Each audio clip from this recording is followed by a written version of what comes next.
वहां पर ब्राह्मणों का ये भंडारा था, सम्मेलन था। और उधर से परमेश्वर कबीर जी के गुरु जी थे रामानंद ब्राह्मण, और परमेश्वर दानक जुलाए, और रामानंद उनके वैसे तो मुंह बोले तो गुरुजी थे, लेकिन उनको पता चल चुका था परमात्मा है। लेकिन परमात्मा के आदेश अनुसार वो केवल भूमिका कर रहे थे गुरु की। अब उन ब्राह्मणों ने तोता देर में तो समागम था, सभी ब्राह्मण बुलाए थे, तो रामानंद जी तो बहुत पहुंचे हुए माने जाते थे, उसको आमंत्रित करना अनिवार्य था। वो तो आमंत्रित कर दिए। तो जहां भी रामानंद जी कबीर साहब के मिलने के बाद वो परमेश्वर को साथ ले जाते थे। अब सत्संग चल रहा था, परमात्मा बैठे थे, कबीर साहब भी बैठ के, रामानंद जी अपना बैठ गए, कबीर साहब श्रोताओं में बैठ गए, रामानंद जी ब्राह्मणों की स्टेज पर बैठ गए। उसमें क्या कथा सुना रहे थे ब्राह्मण लोग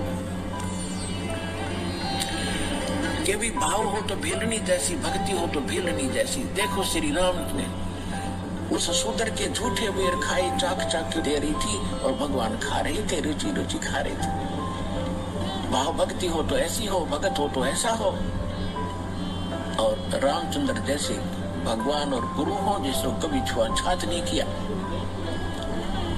अब सत्संग समापन हुआ, उन्होंने पता लग गया ब्राह्मणों को कि रामानंद जी के साथ कबीर जी आए हैं, ये सूत्र है, बता दिया किसी ने। तो ब्राह्मणों ने क्या किया, ब्राह्मणों का यानी ब्राह्मणों का भंडारा न्यारा शुरू कर दिया अलग से, और अन्य जो बाहर के आए हो अलग खाएंगे। जो ब्राह्मणों का यानी पंडितों के लिए जो भोजनालय था, उसमें प्रवेश के लिए कंडीशन लगा दी कि जो चारों वेदों का एक एक मंत्र सुना देगा,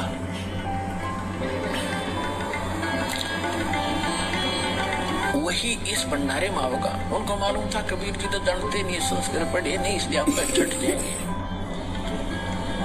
अब जब सब ब्राह्मण आ रहे थे, उन्हें तो गोट रखे, एक श्लोक सुनाओ और फटते मंत्र सुनाओ, अंदर जाओ, मंत्र सुनाओ, अंदर जाओ।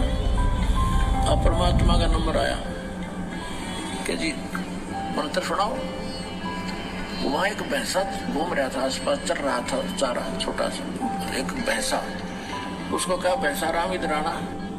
तो आगे खड़ा होगा परमात्मा कबीर जी के पास कि पंडित जियों को वेद मंत्र सुना, कर पे हाथ मार दिया कमर पे। अब जोटा लग गया सुनान, कबीर अंगारी हसी बम्भारी हसी स्वर ज्योति रत धामा हसी। उन्हें चारों वेदों एक एक मंत्र सुना दिया और सब हैरान। जोटा बोला, परमात्मा बोले जा जोटा राम ब्राह्मणा के भंडारे में खा ले रोटी, मैं तो वही खा लूंगा भाई, जाओ और खा रहे हैं।